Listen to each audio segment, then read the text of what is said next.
We'll begin at this point. It's perfectly fine. All right, everybody, welcome back to another Friday Night Magic Tournaments. Standard here at Lost Legion Games and Comics in South Charleston, West Virginia. We are already into the first round here. Let's talk a little bit about the matchup. I guess I'm jumping the gun. I should instead talk about the people here in the broom closet with me. My name, as always, is Zachary Evans, joined tonight by the Asian tag team of Yin Sang and Jordan Petyo. Now let's talk about the people who are playing in our round one feature match. On the left is Brandon Gibbs. Brandon's played multiple times last week, I think, on the stream. And he is playing the Gruul Aggro deck, which is the basically mono red, except for Flint Hoof Boars, Rancors, and Gore Clan Rampagers. And then he is playing Joseph Messer, who has not been, I have not seen him at the shop in a long time, so I wanted to make sure to get him under the camera. Of course, he is probably cursing me because I believe Joseph Messer is winless on camera. Some people have the bad luck on camera, but he's playing Jun Midrange, the classic kind of build with Olivias and sweepers and removal and ramp. That's what everyone at SCG was playing, pretty much. Good day. He's got I just don't feel like playing mirrors all day. And as you'll also notice, he is by sleeves. He is a member of House Lannister. So Worst house ever. well, I think the worst house ever is Hufflepuff. I believe that's. Now I got the Harry Potter reference. I'm guessing the other thing is Game of Thrones. It is from the Game of Yes. Thrones. which I think will get me flack on the internet. Mm-hmm. Game of Thrones is also a good Magic-related meme. So, Joseph winning the game of rock, paper, scissors. He's on the play with a tapped Blood Crypt, and then Brandon starting off with a turn one Stromkirk Noble, which is where where does Joseph just Farseek here? We say this all the time. This is like Garrett's favorite piece of commentary about all of these mid-range and control decks that play green is turn 2 Farseek is like 100% what you want to be doing on your second turn. Because it just that though, not necessarily. It depends what you have in your hand. But it's still 20. The Gruul Aggro decks don't really kill you with the 1-drops. It's this sequence of 2-drops that can. Well, I also don't know what Joseph has in his Jun mid-range deck, because if he has more like Searing Spears, Pillars, that type of removal rather than the black removal, if the Stromkirk gets too big, he can't kill it. I would assume he's playing some number of Dread Boars. This dude just corrected you saying it's House Targaryen. I don't know. I have no idea. Oh, it is House Targaryen, yeah. I'm just an idiot. What is House about? I mean, they call her the Mother of Dragons, come on. I mean, minus 10 nerd points for me. This week, I was retweeting information about Grand Prix Las Vegas, and then my tweet was retweeted by some, like, Las Vegas-based travel destination bot, as we see a Dreadboar take out a Flint Hoof Boar, boar-on-boar crime. And then from that one, as far as I could tell by the small amount of research I put into it, was a Las Vegas local burlesque performer retweeted my tweet and then put hashtag nerd alert. So, which I think is like that's a lot of work to give me the digs. Yeah, well, that's pretty awesome. I just get the impression that they are constantly monitoring that travel destinations for Vegas and just like trying to promote. I mean, that thing's done, right? Like, I know they've already reached cap. Yes, they have capped it at 4,500. It is the largest trading card game tournament ever held. It's gonna smell. It's not going to be fun. It's what it's not going to be. People have started talking about it as the world's largest PTQ. It's not a Grand Prix anymore. Winning that Grand Prix means nothing. It's literally like rolling dice. Like, there's so much variance in that tournament. Meanwhile, back to the match, we see no play from Joseph, but we're going to see a Boros Reckoner come in here and eat a Putrefy. The Stromkirk gets in for 3, so Joseph down. Oh, I need to. Jeez. I forgot to take on the thing. Can one of you gentlemen run this out to them? My shot. Let me set it up here. My shoddy per production value. Thank you very much. I have no idea what life total is. I believe Joseph is at 14. Because he took 1 from the Stromkirk, and then 2 from the Stromkirk, then 3 from the Stromkirk.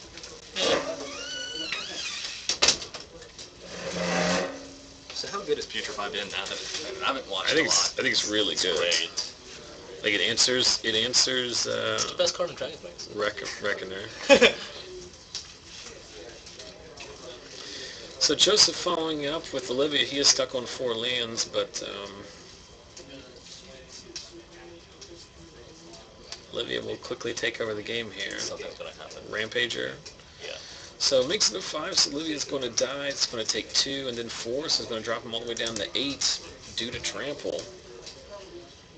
It's not like just, I don't know. I guess, is there a possibility that you don't block there and go down to 5?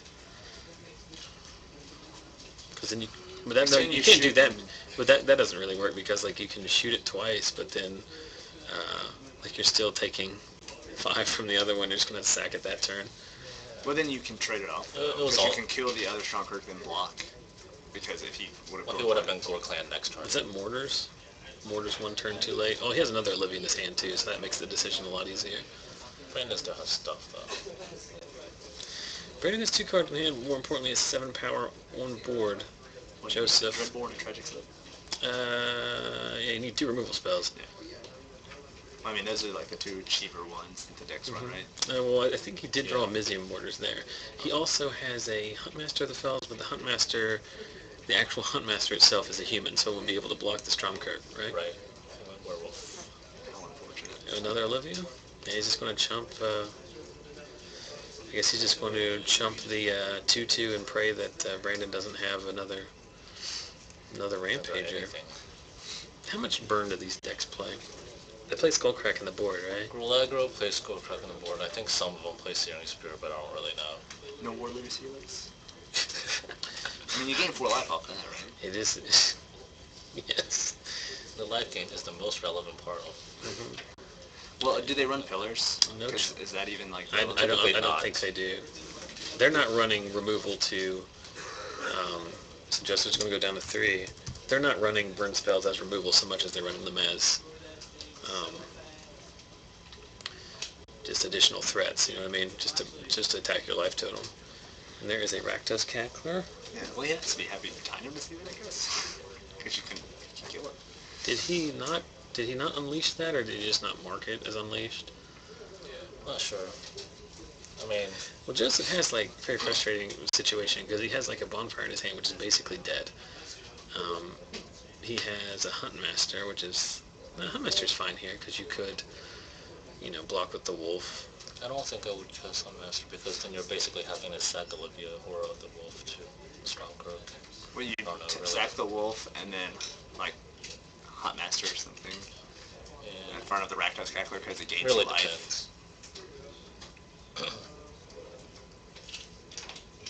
I guess the Cackler was unleashed, because... It didn't die. Yeah. Then the Farseek. Alright, then. So he's going to go down to 1 here, right? He has to. Like, just getting clogged on mana. Like, generally it's like a 6 land deck. Like, it wants 6 mana as a critical mass, right? Was he drawn to Rakdos? Usually 5 would be enough. 6 would be for the Sire, but since we only run like 2 of them, that's... Well, I think you also want to overload Mortars at some point, too. Not a bad thing, but usually not necessary. Do want to give a shout out? Somebody asked for a shout out. Mad Hoffd in the chat wanted a shout out, so there you go. There's your requisite shout out. Please pay for said shout out at PayPal.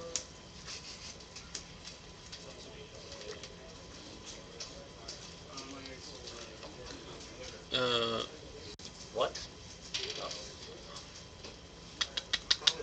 I mean, he's dead to a lot of things there, but I mean, he's just scooping clearly. But like, what? He doesn't die that turn, right? He dies to any burn spell, any Gore Clan Rampager. Wasn't the Stromkirk like basically high enough that Olivia would have died, and Stromkirk wouldn't have died? Yeah. And that he would have had to like get 2 removal spells, 1 for the Stromkirk and 1 for the Cackler. Oh yeah, I'm just the situation in which Joseph doesn't inevitably lose that game is pretty slim. But I was just talking about that specific turn. He could have, Right. he could have survived it. drug it out.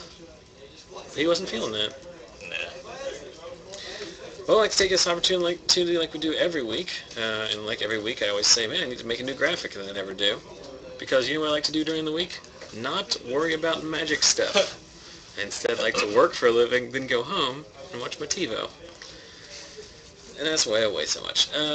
Thanks to Lost Legion Games and Comics here in South Charleston, West Virginia, for letting us monopolize their broom closet and broadcast their weekly Friday Night Magic Standard Tournament each and every week. Obviously, if you're watching live now, you know where to watch us at twitch.tv/ZachSellsMagic. But if you're watching on YouTube after the fact, try to catch us live sometime. 6:30 p.m. Eastern every week for Friday Night Magic Standard is usually the format. Occasionally there will be a draft. But as I always say, if you can't make your FNM, come watch ours. So while these guys sideboard, let's talk a little bit business here. 23 people. Yes. 23 people. We have talked about this at length. Right when we first started doing the stream was the tail end of August. Right? August 31st was the first time we did the stream. And then, 25, 30, got up to 35 average.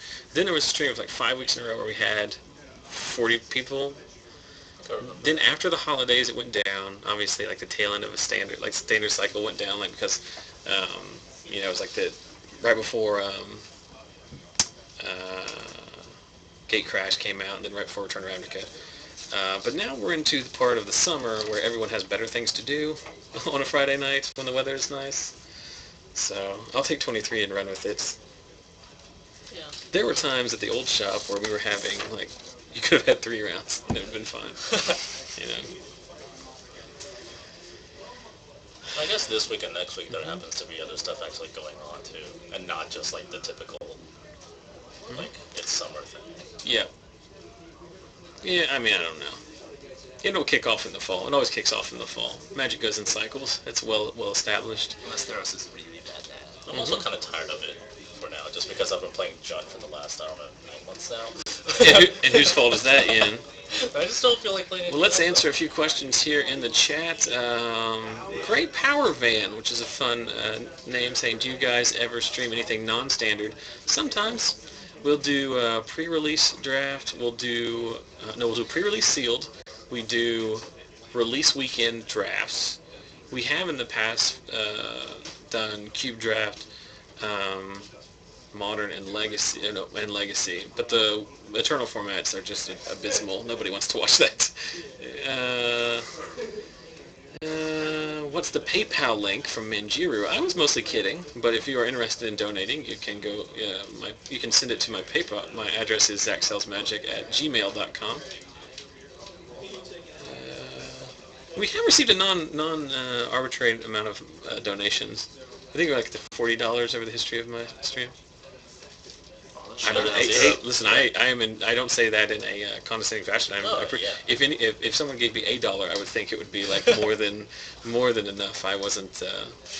I've always said I'm always hesitant actually to do anything like where it's like, hey, donate here, because I don't like that's not the purpose of the stream. But I don't know, it helps offset costs. We've got the Grim watching in Germany. Happy to watch our stream all night long. I talked earlier in the day to stream regular fan Evilbeard, who's out in Indiana, and he said that he's not feeling too good today. So he's going to stay home and watch the entire stream.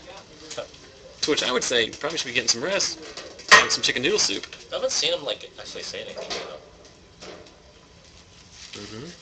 I'll see you guys in a minute. All right, Jordan. Go out and jam some Commander. Sure. Whatever. Someone asking, where's the guy with the shiny head? Is that Aaron Daly, I think? Probably. Maybe. I don't know. I think Aaron is a college student. He's at pharmacy school here in town, and I believe he is back home for a couple weeks. Whoa, that looks almost like a pouring. Yeah, Matt, Tat Mailer in the chat hooking you up with a pour ring. Do want to got some other business to talk about later tonight. We've of course got our weekly giveaway for Playset of Rock Paper Scissors cards, which my supply of which has been recently replenished thanks to the generosity of Yin Sang and his giant unsorted box of unhinged and unglued bulk. We've also got some more information with our partnership with AffinityForCards.com, which is the new online retail site of a personal friend of mine. That personal friend, his wife giving birth to a child tonight. It's pretty exciting for him. Awesome. So he probably doesn't care too much about his website currently, but probably not. Pretty exciting. But we do have some more information on there. He's unveiling some new promotional deals there. And as always, if you're digging that new, nice new playmat, this is the third time we've broadcast on it. Remember to show your patronage to the fine folks at inkedplaymats.com. You see their website down there at the bottom left of the mat, only partially obscured by my life counter. They hooked us up with that and some sweet design work. They have playmats for sale every day, starting at $10, and you can have your custom playmat designed and printed there as well. So head over there and support those who support the stream. I guess Joseph Mulling to 6. Mulling. Yeah. I would think. Okay, Evil Gear's there now. I would think there he is. We were just talking about him. I would think that in a vacuum, this matchup is pretty even.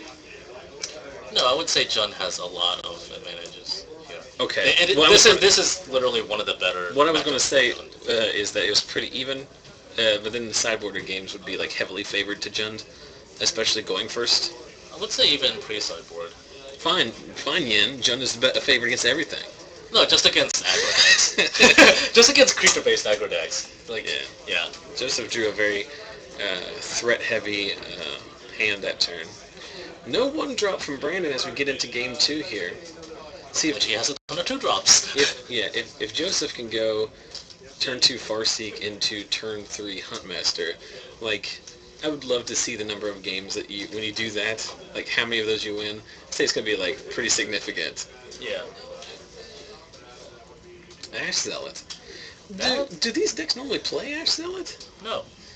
I wonder if that's like a sideboard card or something, or maybe he's just experimenting with it. I mean, I'm all for it. I mean, Ash Zealot's a great card, and I think it's funny why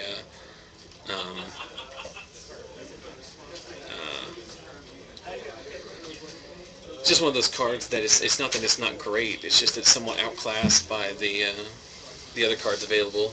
Like if you're going to do Burning Tree, Shaman, and Chain, like Flint of 4, it's just a little bit more. Well, you can't chain it into Ash. Well, that's what I mean. It's just a function of the format at the time.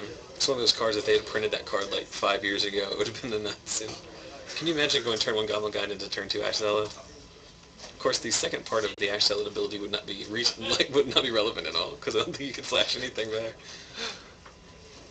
Alright, so Vampire Nighthawk comes down, and the Searing Spear eats that, which Joseph's got to be a little bit upset about, but rather that Nighthawk eat the spear than him. Well, actually, I would rather eat the spear than have the Nighthawk die. It's a constant source of life gain, or at least keeping. Yeah, you can't favorably attack into it. Yeah.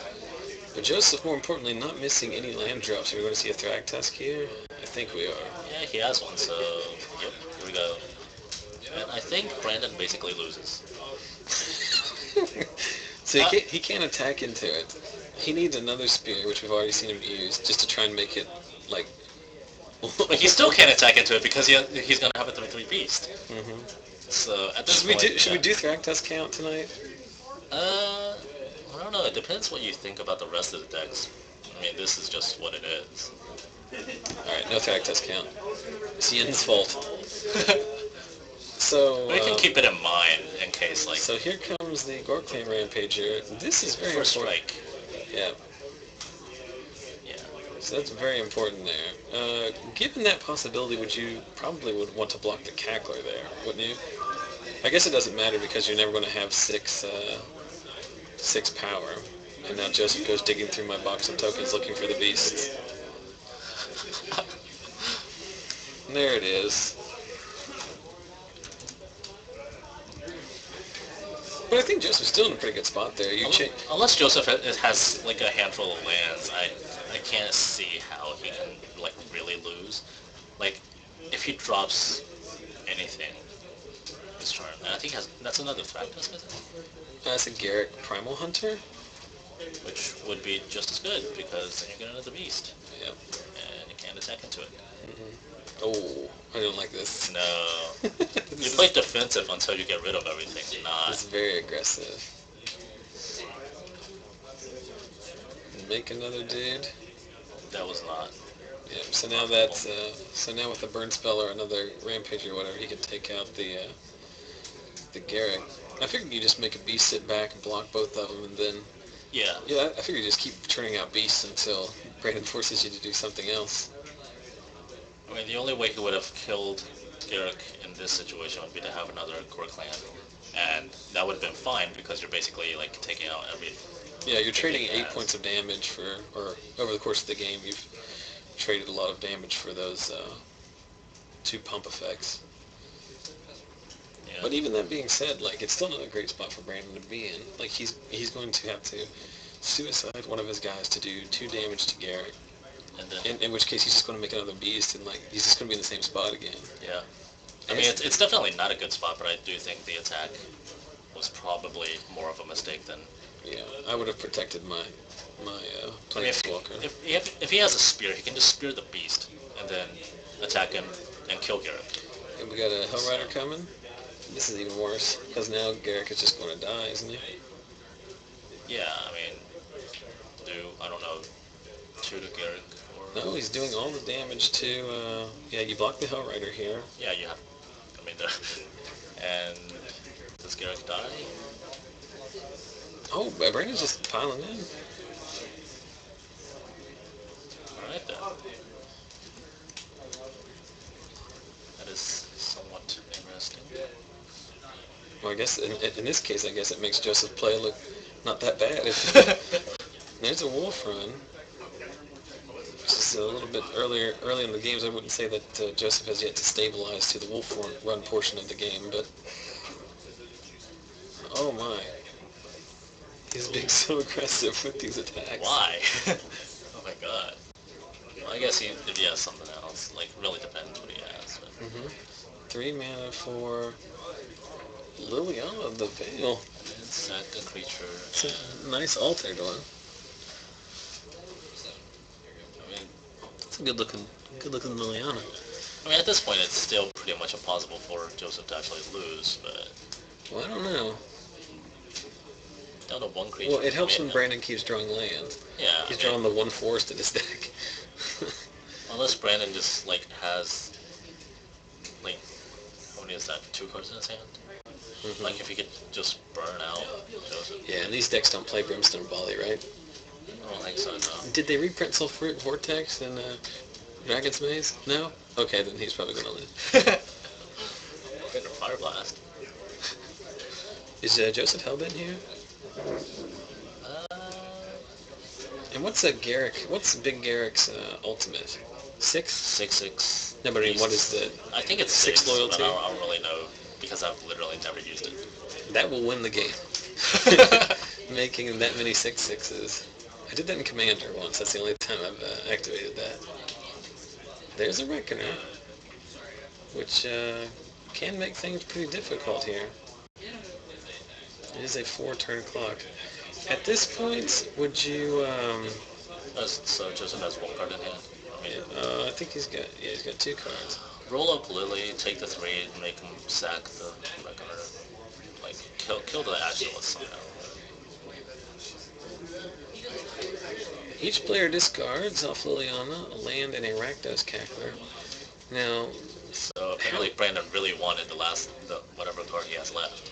Yes. Because he didn't cast a Cackler, so that he could discard it. Yes. I imagine it's a Skull Crack. What is that? It's another Garrick. It was interesting at that point, like when he made another beast. I'm not sure I wouldn't have drawn cards off Garrick. I think having beast is probably... Because that Boros Reckoner is, for all intents and purposes, unblockable. Right. But unless Brandon drew into some, like, top deck something really awesome, the Boros Reckoner is not going to kill Joseph this turn. And if he attacks, I think he'd die. Like, if Brandon attacks with the Reckoner, he might die from the Wolf Run. Well, in the midst of this, the chat has identified something that they're saying is a punt, and then there's some discrepancy about life total. I'm not going to pretend to be keeping track of the life total.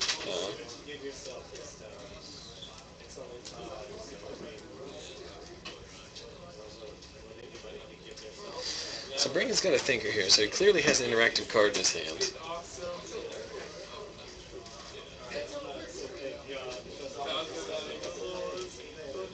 like, the dealing with Planeswalker portion of the game is over, I think, at this point. Like, you can't afford to not attack Joseph directly, right? I guess you could attack Liliana and force him to block, but then you're just going to kill Liliana anyway. But depends what play you have, but I mean, it's difficult now. I mean, if Joseph draws another Thragtusk, he's not going to win the game if he goes up to 15, so you can't really play around that life gain. I would think you'd just try to pile in and get as much damage through to Joseph directly as you could.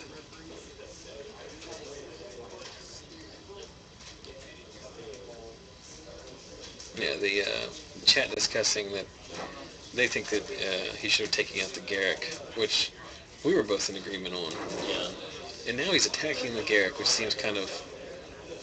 Seems like of the three things you could do, attack Liliana, attack Garrick, or attack Joseph, that would have been my...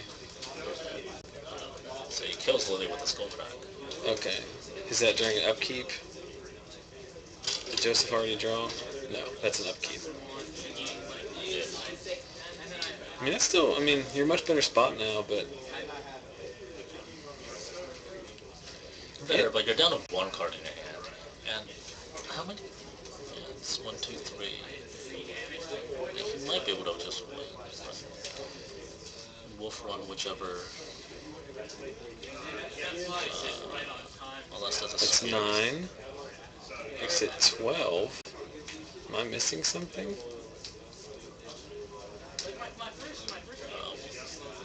6, 12. I will say that this game has... there have been several lines of play in this game that I may have chosen differently. Well, that was probably a mistake. I don't know. I don't really like the all-out attack when... I really don't. Because now, Come in. Are you full up?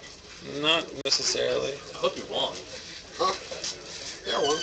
But Niv Magus or whatever elemental got him.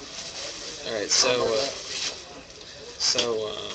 he's attacking in with the fresh Ash Zealot and the last Ash Zealot and his Reckoning. okay, that's game. Alright. Well, that was enough. I cannot help but feel that Joseph... yeah, that was game 2. I cannot help but feel like Joseph was, what you might say, living on the razor's edge during that game, because there were multiple attacks where... Because you know Brandon's playing Hell Riders at the minimum. He's playing Ash Zealots, because you already saw an Ash Zealot. Yeah. Which I was surprised at, but you know he has them because you've seen him. And he very well could be playing Lightning Maulers as well, because you don't know his specific build. It was very impossible for Joseph to die. At any point. Yeah, because we know, and to be fair, Brandon had used 2 Gore Clan Rampagers already, so the chances of him having more shenanigans, those being like the biggest kind of combat trick in his deck. Do these decks not play Rancor? I don't think so. I think they phased out of it. Mm-hmm. It wasn't Niv Magus Elemental, it was the Nivix Cyclops. Nivix Cyclops deck? Yeah. Who was playing that bad boy? Mr. Logan Cutliff. Uh-oh. So he's playing Nivix Cyclops. When we were at SCG Columbus this weekend, I ran into another guy I'd met previously from the stream named Blake. I forget where Blake is from. Somewhere in Ohio, I believe. And I asked him what he was playing, and he was playing that deck. He says only creatures were Nivix Cyclops, Snapcaster Mage, and something else. And it was just all like the fun combat tricks. It was all dodges, face shields, yep. and Boris Charm. Oh yeah, I mean it looked really fun. you can kill on turn 4 with that plays deck. Gutter Snipe, that's the other creature. Yeah, Gutter Snipe, yeah. Because that's basically your alternate win condition, is put Gutter Snipe in play, cast all my stuff. Like, Artful Dodge with Nivix Cyclops is such a powerful card, because it's basically like target creature, for 2 mana, target creature is unblockable and gets +6/+0. Yeah. I'd play that if it was in Standard. So we'll see if we can... You did beat him, though? Yes. Were you playing Grixis or Gruul? Grixis. Were you playing... I'm playing Grixis. Okay. Audible. Ian Stragey loaned me the dual lands I was missing, and Mr. Ian loaned me the Olivias. And Olivia won me a game. Of course. I was like, there's something missing out of this deck. And I was like, Olivia, crap. It is arguably the best card. Well, Olivia is often the best card in the modern version of the Jund deck, so I can only imagine that it's the best card in the standard version of the same deck. I did resolve Nicobolus, indeed. In the chat correctly identifying that it is yet another Travis Wu concoction. Woo!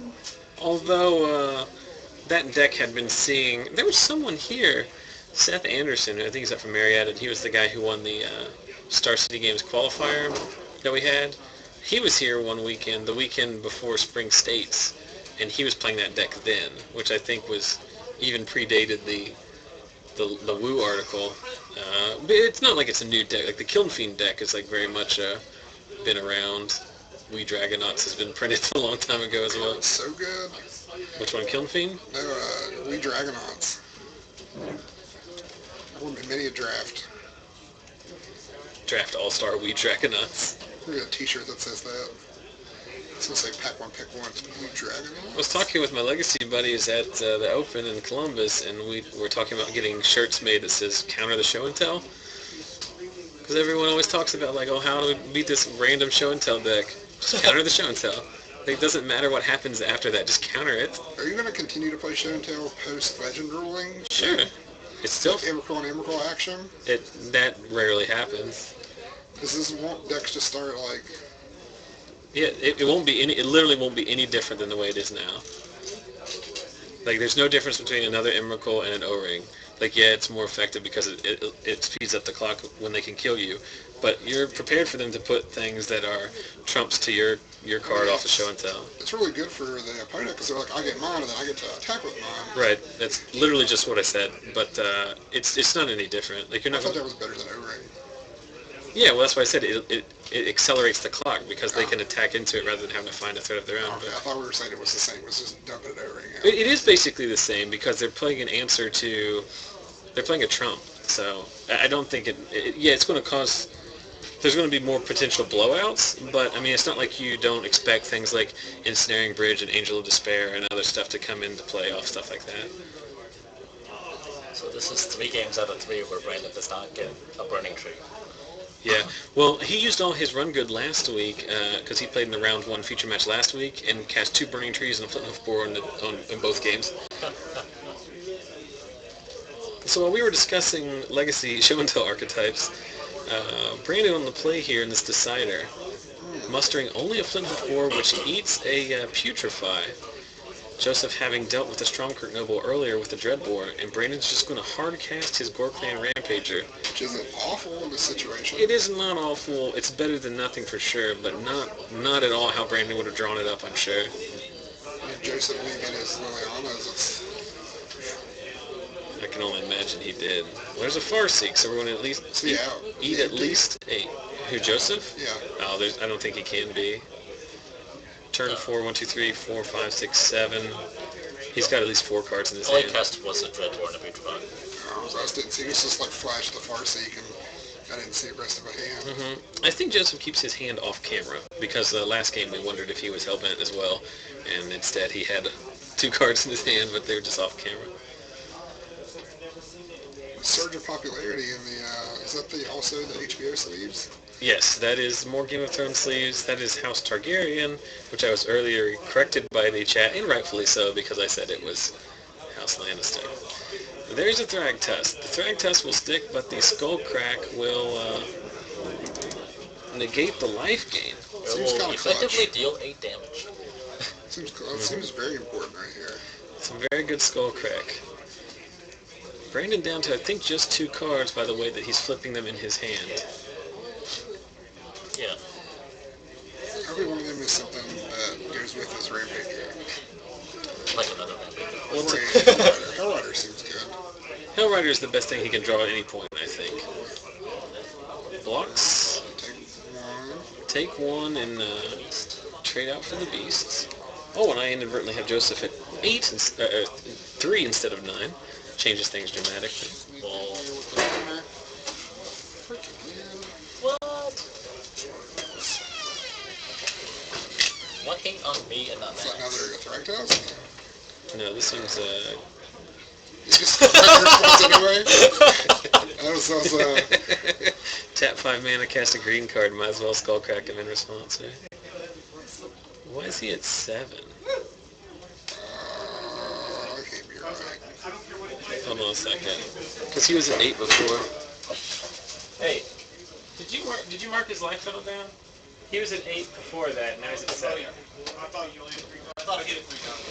It'd be at 5. It'd be 5. Guys, it'd be 5. He's at 5 after the Skullcrack. Apparently it's like 2 a.m. already and people are tired. You can draw anything here. Alright. Skullcrack, Seer Spear, ends games. 2 Skullcracks. That wasn't just something I manufactured in my head. He was at 8. Yes, it was. Okay. Well, when he clicked it, he clicked like up and down and up or something. Yeah, it is kind of tricky because all you have to do is tap the top and the bottom. The best is watching. Someone last week was trying to swipe it.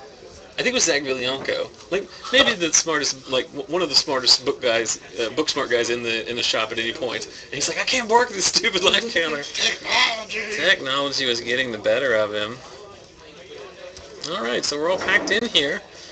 It's nice and cozy. So Brandon Gibbs and his Gruul Aggro deck goes back-to-back on consecutive weeks of round 1 feature matches, taking out the Jund deck of Joseph Mesher. That Skullcrack,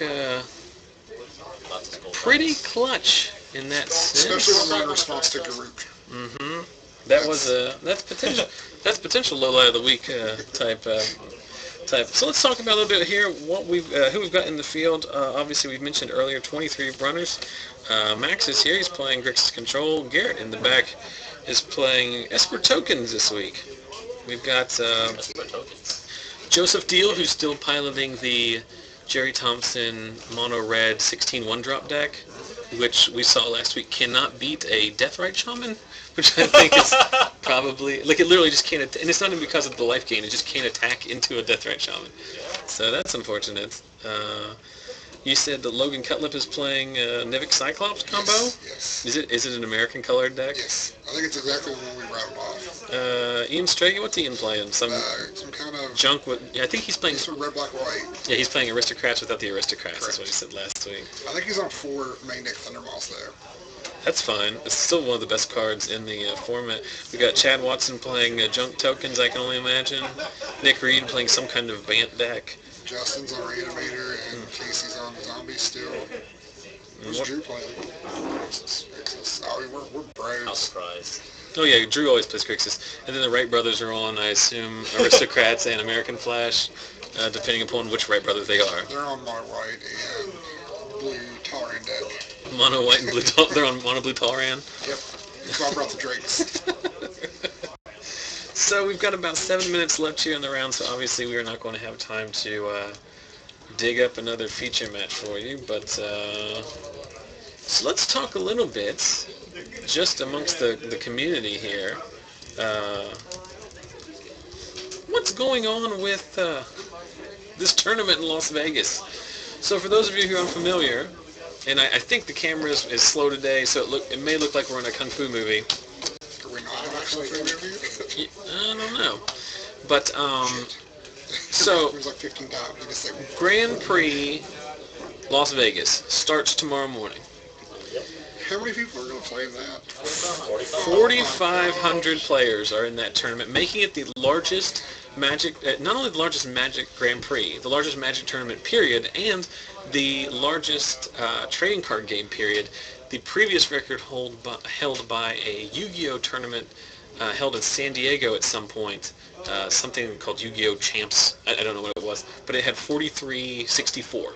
So, and to be perfectly honest, if they had not capped this, and we'll talk a little bit about how they went about the different stages of how many people were going to allow to play in this thing, it could have gotten to 5,000. I think it could have easily got to 5,000. Because here's what happened. They started with this. Okay, you know it's going to be well attended because it's Modern Masters. Everybody's excited about Modern Masters. It's such a limited print run. This is the best way to guarantee that you're going to get 6 packs of it. It's only $60 to register, which is actually not, that's less than buying 6 packs of Modern Masters at most retail outlets at this point because they go for 10 to 12 a pack.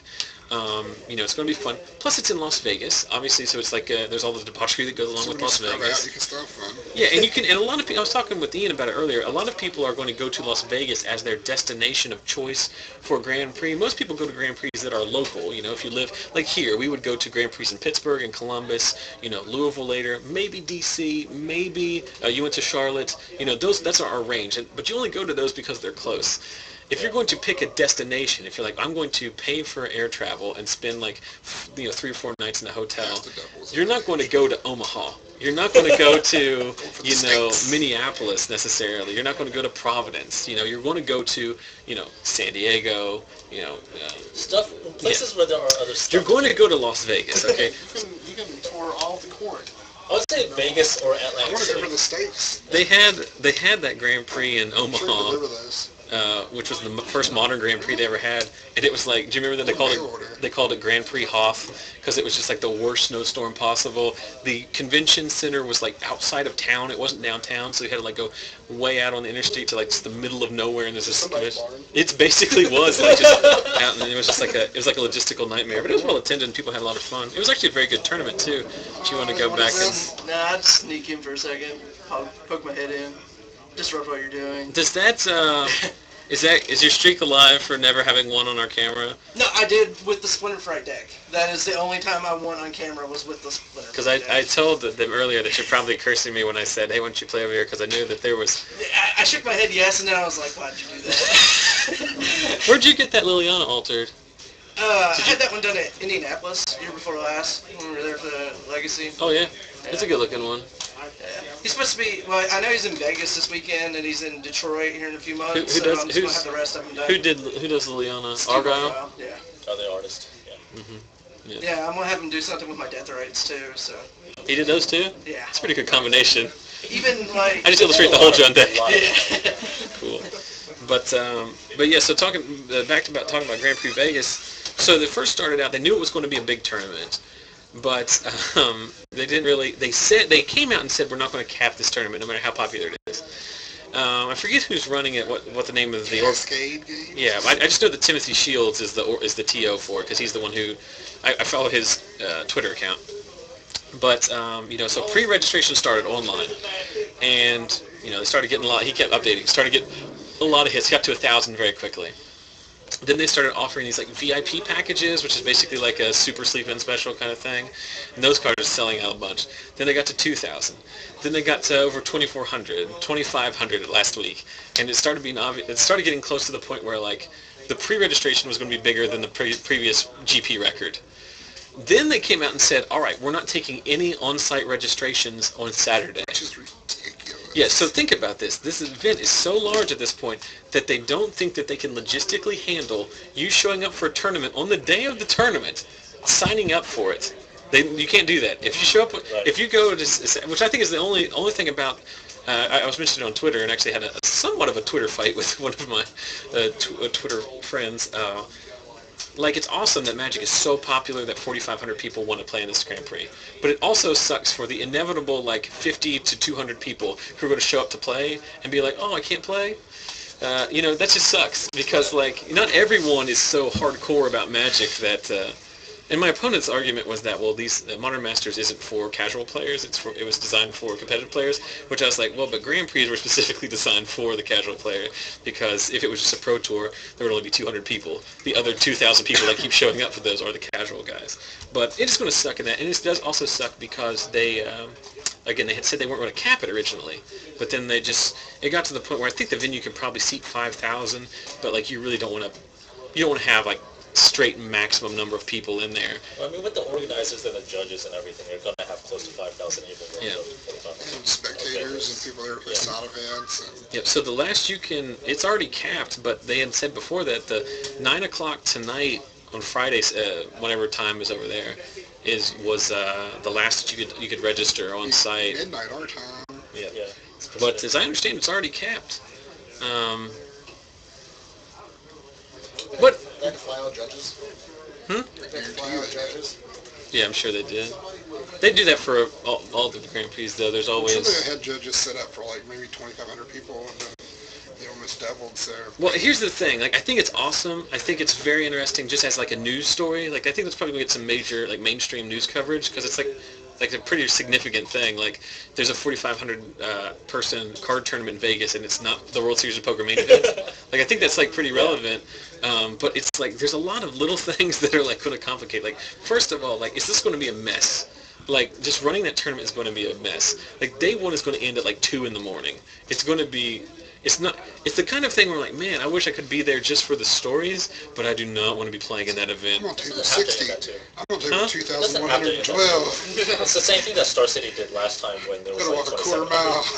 Like, Well- they ended day one at like midnight or something. Or like Yeah, well, yeah, you're right. They can arbitrarily stop it at whatever point they decide, like, all right, that's they'll late just enough. finish out the rounds. But, like, next the day. tournament is going to go on forever Yeah, because, like, assuming- when you have 4,500 people, like, someone's going to turn, you know, not just one person. Like, here, we have one slow, if we have one slow player, it's going to make the tournament slow. If you have 4,500 people, like, there are going to be dozens of people that are constantly going to time. So each round is going to be well over an hour 10, hour 15. It's just going to, and then they're going to have to, and then another thing, too, is that some of the guys I followed on Twitter, like John Johnson and Simon Gortson, they were talking about it. The math, like, you can go 7-2 on day one, win out, and still not be drawing live to top 8 the tournament. Like, there's just statistically, like, you basically have to go, like, I don't know, but I think, like, I may be talking, I saw this, but I'm not sure if it was, you know, how concrete it is, but you almost need X, O, and 1 to guarantee top 8, and at that point it's not even guaranteed. There is guaranteed to be one undefeated player over the course of the tournament. Like, mathematically, it is going to be one. But basically, and also remember with the new Wizards Grand Prix Pro Tour invites policy, all of the X2s at the end of the tournament are going to get invites to the Pro Tour. So, like, that's why I said they keep calling it, like, the world's largest PTQ, because there's going to be, like, 20-some people get invites from this tournament. But then I always follow that up with saying, it's also going to be what I would call, like, the most statistically irrelevant tournament, because not only is it sealed in a very linear format, where it's like, oh, I want to play the Storm deck, but I didn't open enough critical mass of Storm cards, or I want to play this. Because, as we saw we drafted a box of Modern Masters this week, like, you've only got, like, if you just try to do the good stuff deck and, like, blend 2 decks together, it doesn't usually work out very well for you. So there's a lot of variance in that to begin with, more than just a normal tournament, more than just a normal sealed. Then you've just got to slog through 4,500 other people, which is variance. You know what I mean? Yeah. Like, it's just, I mean, if there's a pro that makes it to the top 8 of this tournament, it's going to be impressive, but it's also, yes, Ben Schwartz, or Ben Stark, you mean, but it's also going to, there's a Ben Schwartz, though, that's a fair, like, he's the other GG's Live guy, but, What is this going to mean for, like, the future of Grand Prix? Like, are we going to have to alter something? No, because, like, this is the thing, you remember when the Grand Prix in Charlotte was enormous, and everybody's just like, Star City blew it out of the park, they did a great job, that's why, so, Miami's going to be huge. it's like, Miami's going to be big, too, but, like, it's not, like, you're never going to have Modern Masters sealed tournament in Grand Prix Las Vegas. You don't have to worry about, like, the same effect isn't going to happen at the M14 sealed Grand Prix in I don't know, Seattle. Well, not even Seattle's too big. I was thinking like awesome. Evansville, Indiana, which I think is where Evil Beard lives. That's the only reason I could come up with it. You know what I mean? But that's why I was asking. I was trying to get some conversation about going on Twitter, but nobody really followed up. Like, I'm curious to see how big that tournament would have been under the same circumstances if it was held in the Midwest. Like, I wonder if it would have been bigger because of locals, or if it would have been smaller because it's not at a destination. Because I think there's a fair number. Yeah, it might bounce out, you're right. But I can tell you this, there's going to be, I'd say over under about 100 people who register for the event that aren't going to make it there, because they're going to be drunk in the gutter on a Friday night. While we were in Columbus, Ben Stark made day 2, and then got lost. You got lost. And didn't make it to his draft table one time. So there's a 7-player draft table. Oh, that sucks. There's a picture of Shuhei Nakamura sitting at the draft table with an ETC record. Oh.